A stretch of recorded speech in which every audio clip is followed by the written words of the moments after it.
My name is Clara Reynolds. For years, I have paid for every one of my sister's birthday parties, from the cake and decorations to the champagne she never thanked me for. This year, I wanted things to be different.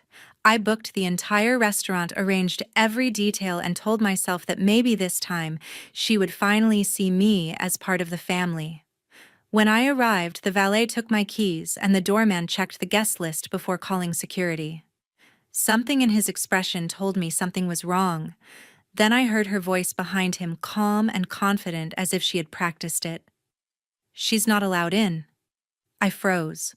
My sister stood there in a shimmering gold dress, smiling as if nothing about the moment was cruel. My parents were beside her, silent and motionless. Then my father laughed quietly and said, "You really thought you were welcome?" My mother gave a small smile, her eyes showing no hint of sympathy. I waited for someone to say something to remind them that I was the one who paid for everything. No one spoke. The security guard looked at me with an apologetic face and told me I needed to step back. I turned and walked toward the parking lot. The music inside faded as the doors closed behind me. Sitting in my car, I opened my phone, typed a message, and pressed send. The light from the screen reflected across the windshield as I took a slow breath, uncertain whether I felt anger or emptiness. 30 minutes later, something happened that none of them would ever forget. If you were in my place, kicked out of the very party you paid for, what would you do? Share your thoughts in the comments. I truly want to know whether you would stay silent or fight back. I drove home in silence, my mind heavy with the echo of their laughter. I kept replaying that moment at the door, searching for a reason why I still expected them to treat me as family. When I reached my apartment, I felt drained, as if every bit of energy had been stripped from me. I dropped my keys on the counter and saw the folder waiting on my desk. Inside it were every invoice, receipt, and email confirmation for the party I had paid for. I sat down and flipped through the papers one by one. Each sheet carried my effort flowers ordered weeks in advance, the designer cake, the rented restaurant, the custom decorations. I remembered how proud I had felt when everything came together perfectly. I had told myself that maybe this time my sister would thank me, that maybe my parents would finally see me. Instead, all I saw was the look on Maggie's face when she said I didn't belong there. That memory burned through me like acid. I closed the folder and stared at it for a while. The feeling that rose inside wasn't sadness anymore. It was disgust. Not at them, but at myself for allowing it to happen again. I picked up the papers and began tearing them apart. The sound was sharp, satisfying. The pieces fell into a pile on the table, white scraps covering the surface like broken promises. I tied them into a trash bag and set it by the door. The weight of it felt lighter than the burden I'd been carrying for years. I turned on my laptop. The glow of the screen filled the dark room as I opened my bank account. Maggie's name appeared again and again on the list of payments. Rent, phone bill, credit card, tuition, even small monthly transfers for her emergencies. I had made each one automatically without thinking. I stared at the list for a long time, my cursor resting on the cancel button. Then I pressed it.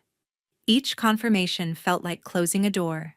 Rent canceled, credit card canceled, tuition canceled. The screen refreshed, leaving only my own expenses behind. I felt something shift inside me, not anger, not relief, but the kind of stillness that comes after a storm has spent all its power. For the first time, I realized how much of my life had revolved around keeping them happy, buying peace that never lasted. I picked up my phone. The chat with Maggie was still open from days ago, filled with short, polite messages that never meant anything. I typed a single sentence: "Handle your own bills from now on." I read it twice, then sent it. There was no tremor in my hands, no doubt, just a sense of finality that felt almost clean. I leaned back in my chair and exhaled slowly. The room was quiet except for the faint ticking of the clock. It was a sound I had never noticed before, steady and calm, as if time itself had been waiting for me to do this. I looked around the apartment, plain, small, but mine. No one could take that from me. I walked to the window. The reflection staring back at me was someone I barely recognized. The woman who used to buy affection was gone. What remained was tired but steady hurt, but no longer willing to kneel for acceptance. I thought about the years I had spent explaining, apologizing, fixing everything my family broke, all for the hope of belonging. That hope was gone now, and strangely, I didn't miss it. I whispered the words out loud, tasting them carefully as if they were a vow. I'm done funding my own humiliation. My voice didn't shake. It sounded firm, final, the kind of truth that doesn't need to be repeated. Morning light slipped through the blinds when I heard a knock on the door. It was soft at first, then grew more insistent.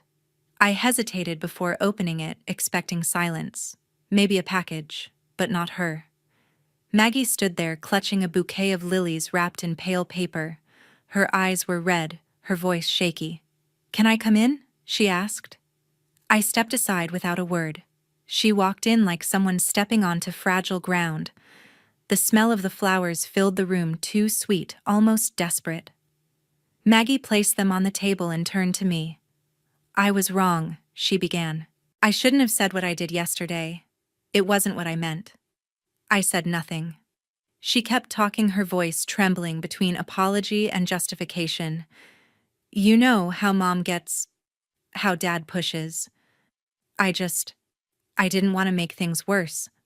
I thought you'd understand." I watched her face as she spoke. There was a practiced rhythm in her words, the kind that came from someone used to fixing things with excuses, not sincerity.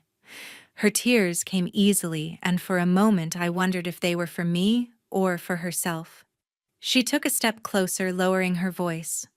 "Clara, please. I can't do this without your help. Rent's due in a week, and my card's maxed out. You've always been the one I could count on. I'll change, I promise." The word promise hit me harder than I expected. I had heard it too many times. Promises of appreciation, of gratitude, of change.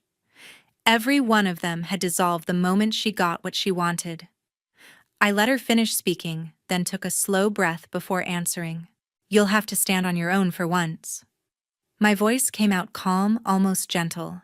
But I saw the flicker in her eyes, hurt disbelief, and something sharper underneath. She stared at me for a few seconds, then scoffed. "So that's it. After everything I've been through, I didn't respond." She grabbed her purse, her tears vanishing as fast as they had appeared. "You think you're better than me now, don't you?" Her tone cracked. "Fine. Don't help me, but don't come crying when you end up alone." She stormed out the door, slamming hard enough to shake the frame. For a long time I didn't move. The bouquet sat on the table, petals trembling slightly from the draft. I thought about throwing it away but didn't. Instead, I made coffee and sat by the window. The apartment was quiet again, the kind of quiet I had longed for. I told myself this was peace, not emptiness. That illusion lasted until later that afternoon. My phone buzzed nonstop with notifications. At first, I ignored them, assuming work emails or reminders.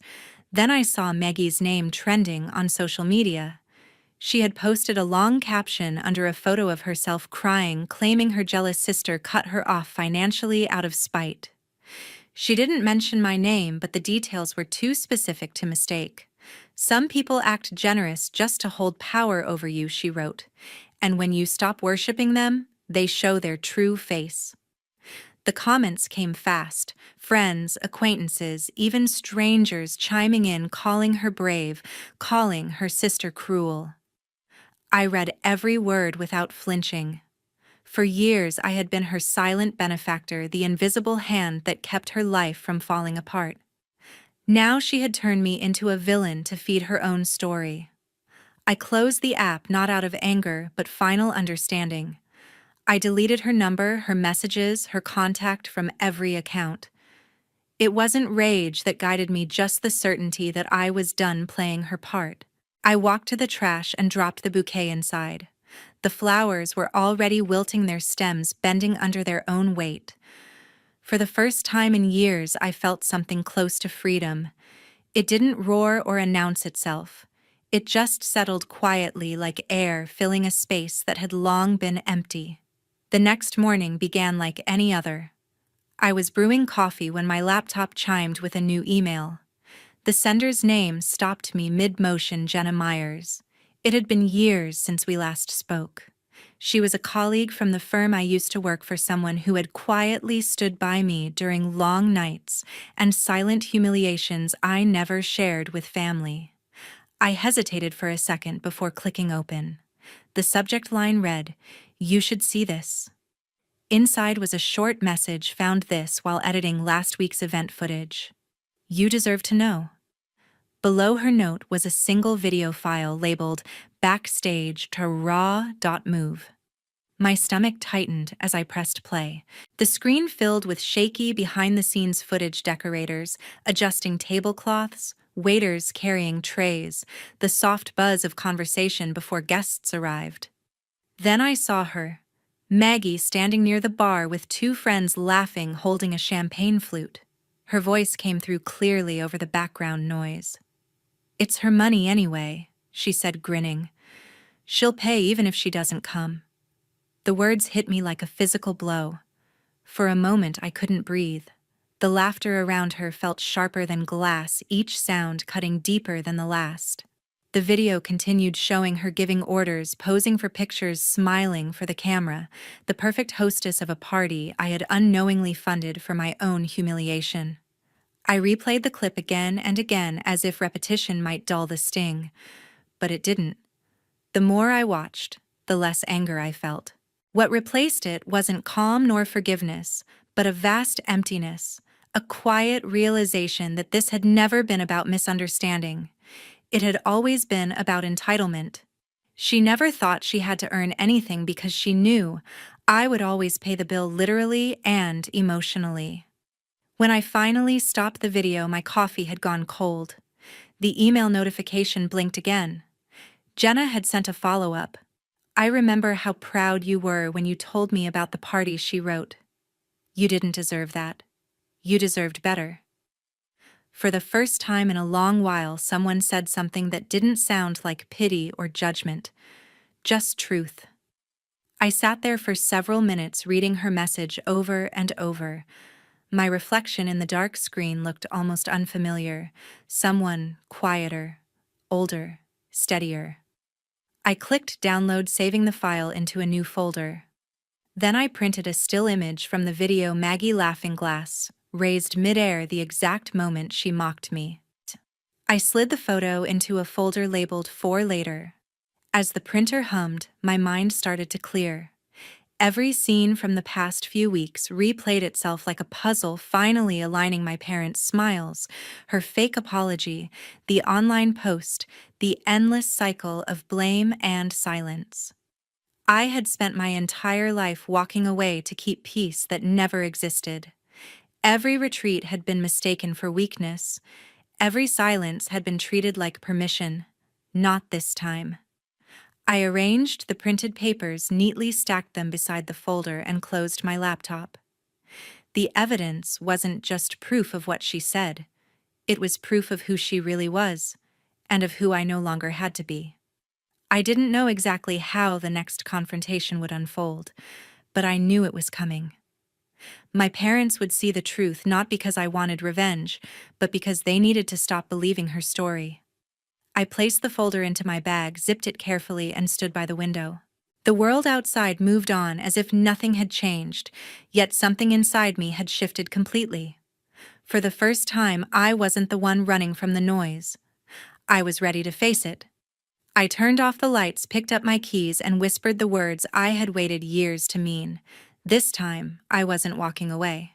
The house looked exactly as I remembered: too clean, too quiet, as if it had been frozen in time. I parked across the street and sat for a moment, watching the lights flicker in the living room window. Inside, I could see my parents sitting together on the couch. The television was on, though neither of them seemed to be watching it. My mother's posture was rigid, my father's expression fixed in that familiar mask of detachment. When I knocked, there was a long pause before the door opened. My mother, Renee, greeted me with a cautious smile. "Clara." We weren't expecting you." Her tone carried the same politeness she reserved for neighbors or distant relatives. I stepped inside without waiting for an invitation.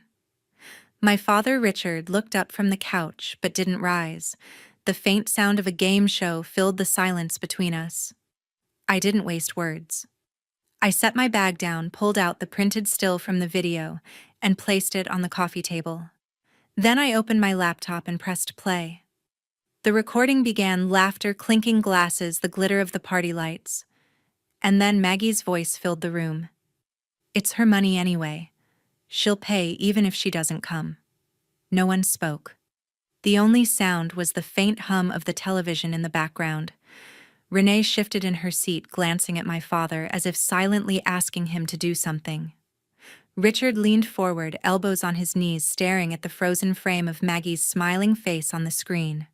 "Family issues shouldn't go public," he finally said, his voice low but firm. I looked at him for a moment, trying to read whether it was disappointment or defense I heard in his tone. "It's already public," I said quietly. "She made sure of that." Renee exhaled sharply, rubbing her temples. "You've always made things dramatic, Clara. You could have come to us before letting everyone know. Now people are talking and your sister's humiliated." I blinked in disbelief. She's humiliated. She staged a lie and used my name to build sympathy. My voice stayed steady, but every word felt heavier. "I'm not here to argue. I just thought you should see the truth." Richard sighed, the kind of sigh that ended every childhood argument I ever lost. "You girls have always been different," he said, not looking at me.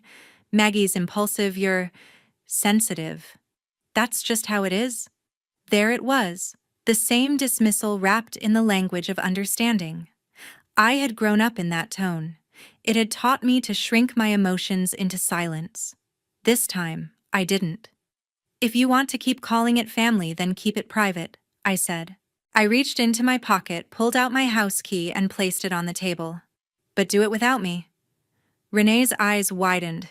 "Clara, don't be ridiculous." I met her gaze. "I'm not. I'm finished." I closed the laptop, slid it back into my bag, and stood. The weight of years seemed to lift slightly as I took a step toward the door. Richard didn't stop me. Renee called after me once, her voice soft, but not enough to make me turn around. Outside, the air felt sharper. I walked to my car, the crunch of gravel underfoot oddly comforting. My phone buzzed in my pocket just as I reached for the door handle. Maggie's name flashed on the screen. I let it ring until the sound faded into silence. Then I switched the phone off. Through the car window, I could still see the glow from the living room, my parents sitting where I'd left them, unchanged, unmoved, and unwilling to see. For the first time, I didn't feel anger, just finality. I started the engine and looked straight ahead. Whatever came next, I would face it alone, and that realization didn't scare me. It felt like freedom. A few days later, I received a message from Clara Bennett, a journalist I hadn't spoken to in years. He used to work with me at the community paper before moving to Denver Weekly. His message was brief. "Saw what's been happening. You deserve to tell your side." I hesitated before replying, unsure if I was ready to share more. But Noah wasn't the type to chase gossip. He always cared about the truth, and that was something I could trust. We met at a small cafe near the university. The conversation started cautiously. He asked how I was doing, and I said I was fine, though we both knew it was a lie. I handed him the folder that had become my armor, the printed receipts, the video, still, the statements. He studied each page with quiet focus. "You kept everything," he said softly. I nodded. It was all I had left to defend myself. Noah leaned back, thoughtful. "If we frame this as a story about financial manipulation inside families, not naming anyone directly, people will still understand. And you'll have control of the narrative." His words felt like a door opening after a long silence. I agreed. Over the next 2 days, we worked together on the article. I wrote my part as if I were writing to my younger self, the version of me that thought being generous meant being loved. Noah edited with care, trimming sentences but keeping the soul intact. When it was ready, we published it under the headline, "The Price of Family Loyalty." The story spread quickly. By evening, hundreds of comments flooded in sharing similar experiences. Siblings who drained savings, parents who played favorites, partners who took advantage. People weren't angry. They were relieved. They saw themselves in my story. And yet, as I watched the article climb in views, I realized something was still unfinished. The truth wasn't just mine to hide behind an alias anymore. That night, I opened my phone and created a live stream.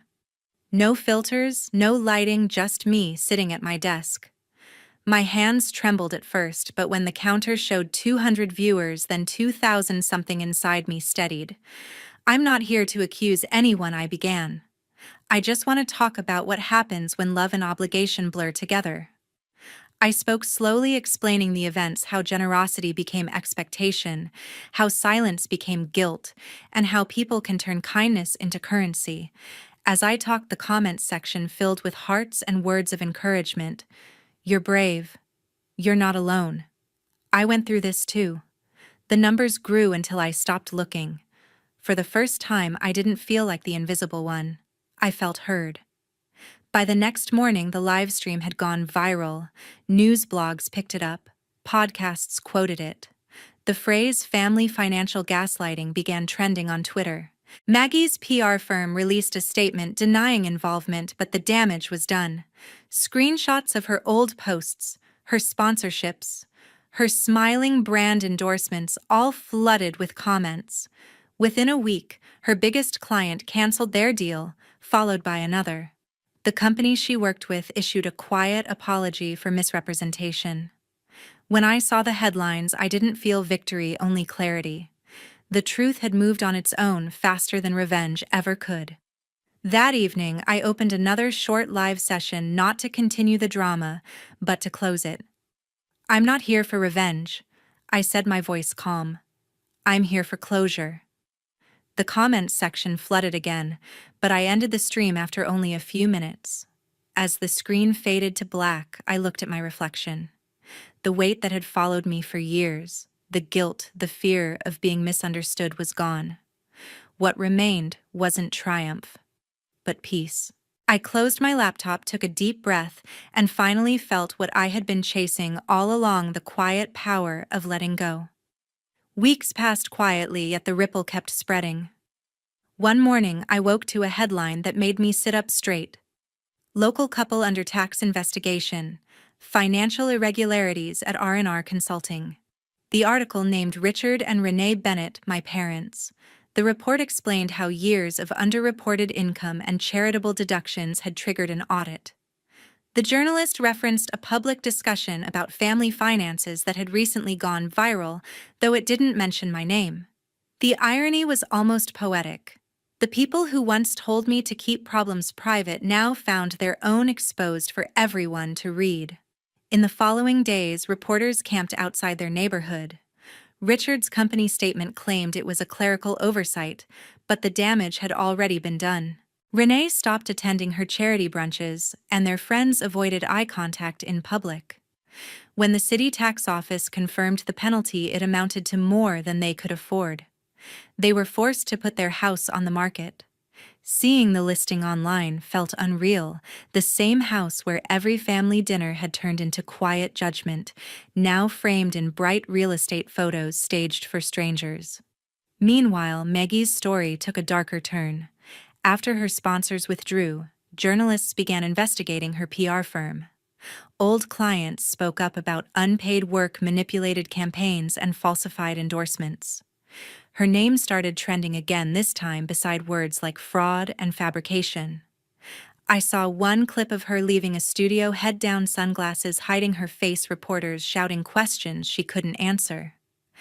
I didn't feel satisfaction, only a kind of weary recognition the truth has a way of catching up.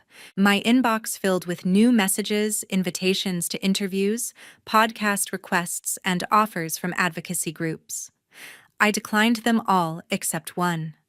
A media company in Seattle reached out, offering me a position as director of communications for their transparency initiative. The role aligned with everything I had once dreamed of doing before my world revolved around cleaning up other people's chaos. When I accepted the offer, the HR director wrote, "Your story shows what integrity looks like under pressure." That sentence stayed with me more than any apology ever could.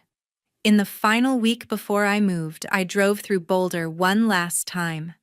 The snow had begun to melt, revealing grass beneath months of white.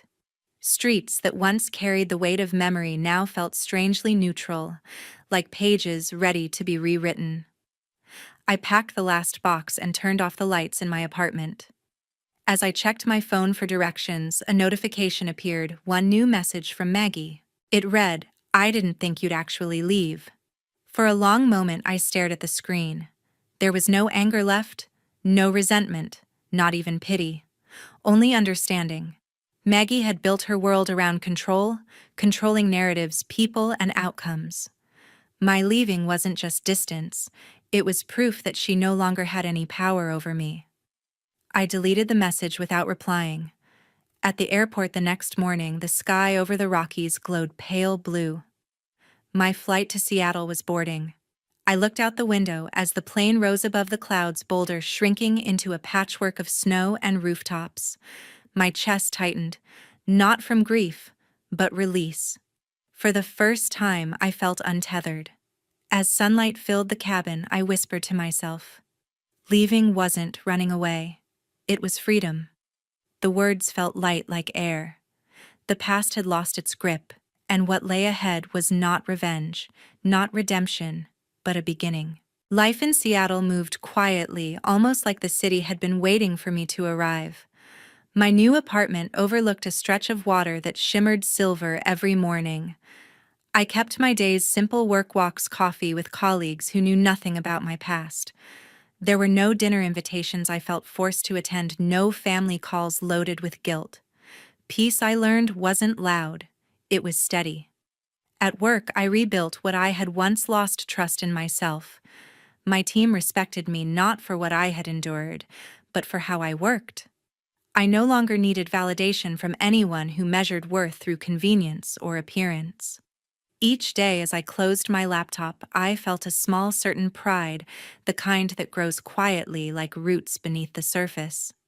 Sometimes, late at night, messages appeared in my inbox from people I had never met. "Your live stream helped me talk to my mother. I finally stood up for myself after watching your story. Thank you for showing that walking away isn't weakness." I read every one of them, sometimes smiling, sometimes crying, always humbled. Their words reminded me that what had once been my shame had become someone else's permission to heal. One evening after work, I opened an old notebook. Between the empty pages, I began to write, not to document pain, but to record perspective. My pen moved easily, the words forming without hesitation. Family isn't defined by blood, but by respect. I underlined it twice. That sentence felt truer than anything I had ever said aloud. Blood can bind, but respect is what sustains. Without it, even love decays. Weeks later, when my new colleagues suggested creating a short talk for the company's social channel, I agreed. Not a retelling, but a reflection. The studio was small, only a single light and a camera. I looked straight ahead and spoke calmly. "Thank you for staying until the end. If you've ever had to walk away to protect your peace, know this: you made the right choice." My voice didn't shake. For the first time, it sounded like someone who had stopped fighting ghosts. The clip went online that same night. Within hours, messages and comments appeared beneath it. Stories of boundaries, forgiveness, self-worth. I responded to one, then another, until I lost count. Finally, I wrote, "Share your thoughts below, I'll be reading them all." And I meant it. This wasn't about attention anymore. It was about connection, the kind that doesn't ask for anything in return. The next morning, I woke early. The city was still half asleep, the streets wet with last night's rain. I brewed coffee, tied back my hair, and stood by the door of my apartment. For a moment, I listened to the hum of traffic far below, to the quiet pulse of a place that now felt like home. Then I turned the handle and opened the door. Light poured in, golden and soft. It brushed across the floor, the walls, and the edges of everything new. I stepped forward, letting it fill the space around me. There was no need for closure anymore. The story had already found its ending, not in revenge, not in loss, but in understanding. As the sun rose higher, I whispered one final thought to myself, a truth I had learned the hard way, but would never forget. Peace isn't something you find in others. It's something you choose every single day. And with that, I smiled. The door stood open, and for the first time in years, so did I.